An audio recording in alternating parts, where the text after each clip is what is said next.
खंडर की एक कोठरी जिसमें एक बूढ़ी औरत अपने 2 मासूम बच्चों के साथ रहती थी।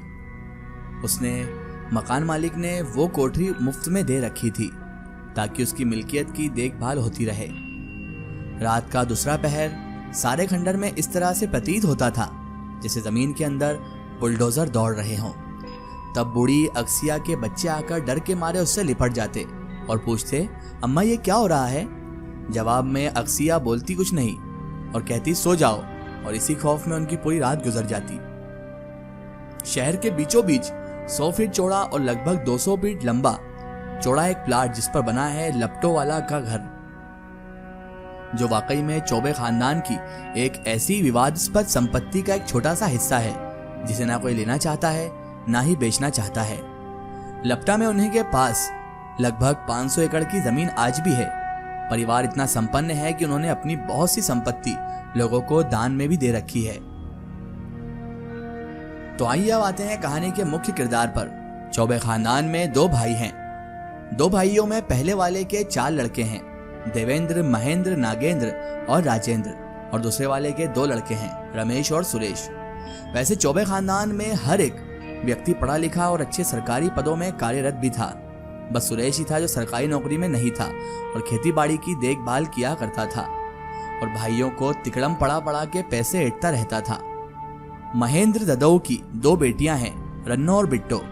रन्नो आयुर्वेदिक डॉक्टर है और बिट्टो MBBS कर रही है। तो अब आते हैं कहानी पर। 70 का दशक महेंद्र ददऊ का ट्रांसफर जिला कॉलेज में हो गया था। अब हुआ यूं कि वो रहेंगे कहाँ, तो उन्होंने मन बनाया कि शहर के बंद पड़े मकान में ही रहने की व्यवस्था की जाए। उन्होंने अपने रहने के हिसाब से एक कमरे को साफ सुथरा करवा लिया। अब चूंकि मकान बरसों से खाली पड़ा था तो उसमें लाइट और पानी का प्रबंध करना अनिवार्य था। अक्सिया काकी तो यहाँ वहां से पानी लेकर गुजर बसर कर लेती थी। खैर, महेंद्र ददऊ ने नल और लाइट का कनेक्शन भी ले लिया। जिस कमरे में महेंद्र ददऊ का डेरा था उसकी छत जर्जर थी और वो भी उन्होंने सुधरवा कर सही करवा ली थी। वो दिन भर तो बाहर ही रहते थे, रात में ही आते थे सोने के लिए घर में। जमीन के नीचे से आती गड़गड़ाहट पर वो कभी ध्यान नहीं देते थे। कुछ दिन गुजरे ही थे कि महेंद्र ददऊ को खाना बनाने में दिक्कत भी जाती थी। इन्हीं सब के चलते वो अपनी पत्नी को भी शहर लेकर आ गए। दोपहर का वक्त अक्सिया काकी, जो कि किला के खालसा दाढ़ी में काम करती हैं, अभी किला से लौटी हैं और बच्चों के लिए खाना पका रही हैं। इधर दोपहर का वक्त है। महेंद्र ददऊ की पत्नी घर का काम निपटाकर आईने के सामने अपने तेल को रखकर बालों में तेल कंघी करती हुई कोई गीत गुनगुना रही थी कि तभी उन्होंने देखा कि आईने में एक औरत पहले से बाल फैलाए, बाल बिखरे हुए बैठी है और उनके साथ साथ बाल संवार रही है। ये देखकर महेंद्र ददऊ की पत्नी चीख पड़ती है और दौड़ती हुई अगसिया काकी के पास पहुंच जाती है और उन्हें सारी घटना बताती है। अगसिया काकी समझाती हैं कि बहू, कभी अकेले मत रहा करो, ये जगह सही नहीं है। महेंद्र ददऊ की पत्नी ने कई बार उस घर में महसूस किया था कि नहाते वक्त कोई औरत उनके साथ नहा रही थी और खाना बनाते समय भी उन्हें कई बार ऐसा महसूस हुआ कि कोई ना कोई उनके साथ खाना बना रहा है। मगर आज की घटना उनको इतना ज्यादा डरा दी थी कि वो अब एक पल भी उस घर में नहीं रहना चाहती थी। शाम को जब महेंद्र ददऊ घर आए तो उनकी पत्नी ने सारी घटना उनको बताई। तब महेंद्र ने समझाया, इतना बड़ा घर है, ये तुम्हारा वहम है, बस इतनी सी बात में तुम डर गई। आस पड़ोस में इतने लोग हैं, अगसिया काकी हैं, तुम उनके पास चली जाया करो, अकेले मत रहा करो। अकेले इंसान रहता है, उसका दिमाग 10 जगह लगता है और वो ये सोचता है कि इस घर में कुछ है या फिर मेरे आसपास कोई है। अगर तुम अकेले रहोगी ना तो तुम्हें अच्छी वाली जगह भी भुतहा लगेगी या फिर डरावनी लगेगी, इसलिए अकेले रहना छोड़ दो, अकेले मत रहा करो। उधर महेंद्र ने अपने सबसे छोटे भाई सुरेश को बोल दिया था कि जब फ्री रहा करे शहर वाले घर में आ जाया कर। एक दिन दोपहर को सुरेश आधम का, महेंद्र की पत्नी अकेले थी। घर पर जाते ही पाए लागू भौजाई करते हुए सीधा चरणों में दंडवत। महेंद्र की पत्नी को पता था कि सुरेश बहुत चापलूस आदमी है, पैसों के लिए किसी भी हद तक गिर सकता है। वो पूछती है, क्या बात है सुरेश, बोलो आज कितना पैसा चाहिए? सुरेश बोला, कुछ नहीं भौजाई, बस 100 का पत्ता दे दो और भैया रो ना बताइयो। और भौजाई का, तुम्हें पता है रात में जो फर्श के नीचे गटर गटर की आवाज होए करती ना, कुछ नहीं, खजाना दबो है हमारे पूर्वजों का। तो महेंद्र की पत्नी कहती है, कुछ काम धाम करो छोटे भैया, जमीन के अंदर का वैसे भी पुराना धन माया बन जाता है। पूरे चौबे टोला में जिसके यहाँ भी खुदाई हुई है सारा धन मिट्टी का हो गया है। इस बात पर सुरेश मुंह बना के चला जाता है। खैर दिन गुजरे, महेंद्र का ट्रांसफर हो गया। वो अपना ताम झाम समेटे और एक दिन चलते बने। अब सुरेश का रास्ता क्लियर हो चुका था। वो अक्सर रात में आता अब तो लाइट पानी की भी दिक्कत नहीं थी। रात भर खंडर की फर्श को खोदता। आखिर एक दिन ऐसा भी आया कि जब उसे लगा कि धन उसे मिल जाएगा। जमीन के लगभग 10 फीट गहरा गड्ढा खोद चुका था वो, और जैसे ही उसकी कुदाली की नोक धातु के बर्तन से टकराई, सामने 2 विशाल सांप प्रकट हुए और सुरेश वहीं चारों खाने चित हो गया। सुबह के तकरीबन 10 बजे चुके थे। आज सुरेश दिखाई नहीं दिया। मोहल्ले वालों को लगा सुरेश कहीं मर तो नहीं गया।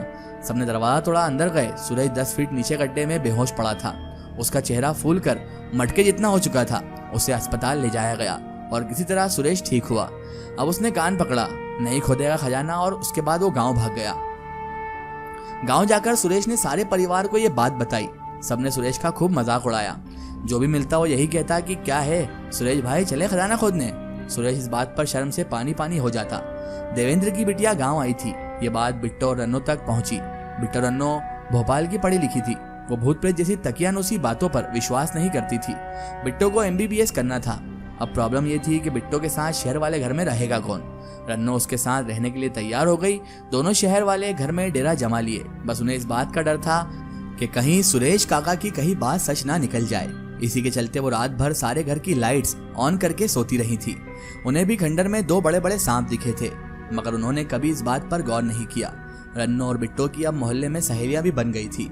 उन्हीं सहेलियों में से एक थी अनु दीदी। नाग पंचमी का दिन था। गली गली सपेरे सांप लिए बीन बजाते हुए घूमते नजर आते हैं। रन्नो और बिट्टो अपनी सहेलियों के साथ सांप देखने के लिए गली से गुजर रहे सपेरे को रोक लेती हैं। सपेरे ने सांप दिखाया और एक बहुत बड़ी सांप की केचुली भी दिखाई। अन्नू थोड़ा अंधविश्वासी थी। उसने कहीं सुना था कि सांप की केचुली किताब में रखने से विद्या आती है। उसने सपेरे से बोला कि सांप की केचुली मुझे दे दो, कितना लोगे? सपेरे ने बोला, पैसे में नहीं दूंगा, नई साड़ी के बदले केचुली दे सकता हूँ। अन्नू नादान माँ की नई साड़ी उठाकर सपेरे को दे दी। रन्नो और बिट्टो ने सपेरे को बताया कि उनके खंडर में 2 सांप रहते हैं, क्या वो उन्हें पकड़ सकता है? सपेरा सांप के पीछे पीछे बीन बजाता भागता रहा। सांप दिखे जरूर, मगर उनकी भयानक फुकार के आगे सपेरा एक बल भी टिक नहीं सका और दुम दबा के भाग गया। जब माँ को पता चला कि अन्नू ने नई साड़ी केचुली के बदले सपेरे को दे दी है, तो अन्नू की जमकर पिटाई हुई। दिन गुजरते गए। रन्नो की शादी नेवी ऑफिसर के साथ हो गई, मगर कहते हैं कि वो एक बार जहाज से गया तो आज तक वापस नहीं आया। रन्नो आज भी उस खंडर में पागलों की तरह वो आएगा करती रहती है। और बिट्टो की शादी तो हुई, मगर वो रन्नो को अकेला छोड़कर कहीं जा नहीं पाती है। खंडर के सामने आज भी बबूल का बहुत बड़ा झाड़ है, जिसमें आकर के मोहल्ले भर की पतंगें अटक जाती है, मगर किसी लड़के की हिम्मत नहीं होती कि उस खंडर के आसपास भी भटक पाए।